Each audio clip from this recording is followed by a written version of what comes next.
बाप बाप असतो महाराज। उद्धव ठाकरे साहेबाला मुख्यमंत्री झाल्यावर विचारलं होतं काय अपेक्षा आहे तुमच्या आज, तेव्हा उद्धव ठाकरे साहेबांना सांगितलं होतं, ऐका काय सांगितलं होतं, शिवसेनेचा मुख्यमंत्री करून दाखवेल असं वचन माझ्या वडिलाला मी दिलं होतं आणि ते वचन मी आज पूर्ण केलं। मी मुख्यमंत्री झालो पण हे सुख पाहण्यासाठी माझे वडील बाळासाहेब जिवंत असते तर बरं वाटलं असतं। अरे मुख्यमंत्र्याला बाप जाण्याचं दुःख आहे। ऐका लक्ष देऊन, मोदी साहेब निवडून आल्यावर पहिलं दर्शन घ्यायला कोणाचं जायचे, आईचं।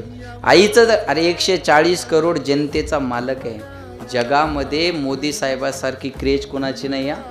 पण एवढा मोठा माणूस बी निवडून आला की आईचं दर्शन घ्यायचा, निवडून यायच्या अगोदर आईचं दर्शन घ्यायचा, आपला वाढदिवस आईसोबत साजरा करायचा।